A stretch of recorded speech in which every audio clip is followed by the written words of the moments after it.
Um, I've been involved with creativity and the creative process for my entire life, really.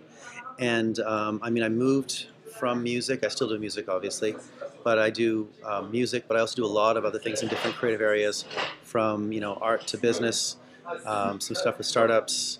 I do a lot of speaking to companies and to institutions about creativity and the creative process.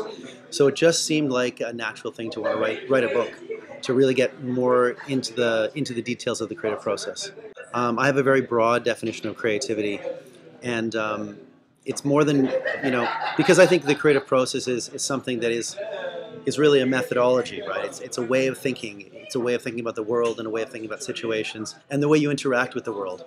And if you can divorce yourself from the genre you're working in, then that creative process can be transported and superimposed on many different things.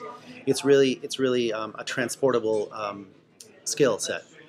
And then suddenly all sorts of things become interesting because you can take the things that I take the things that I learned within music, and I can take that knowledge and that process, and I can use it on all kinds of different things, and those things become very interesting to me.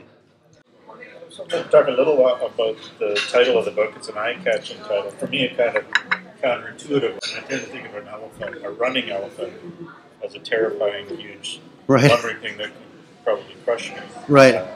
So let the elephants run. I mean, it really comes from this idea we have in the studio, where it's very easy to limit your imagination. There's so many ways that we limit our imagination, and we bring ideas down to manageable chunks. So we'll, instead of dreaming about a massive idea that may well be unattainable, we'll try and dream about ideas that are much more limited.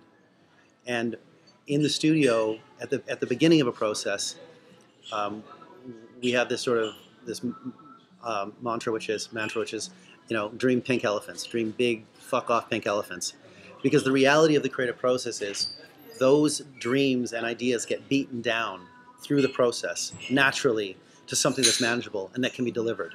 Right? There's a million things already going to limit you all along the way, but if you don't dream quite large and have this freedom of imagination at the beginning, you will never, by the time you get done, you'll never have a reasonable size idea.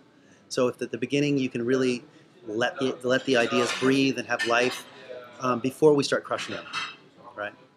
I started this book like I think everyone starts a book. We have an idea of what we'd like to make, and then you open the laptop and you start to write, and it goes great for about 5 pages, and then the next 10 pages are a struggle, and then there's Walking Dead is on television, and so you drift off, and slowly you start to leave the idea of what you were making behind, because it's hard to do. So with the book, just like everything else, I really had to go back to my process. Okay, I know how to make music because I've done that a lot of times. What do I need to make a book? What's the process I need to make a book? What do I do when I make a speech? What's the process I do there? And I sort of went through my own process of what I really needed to do to make the book happen. And then I collected those elements and went back to work.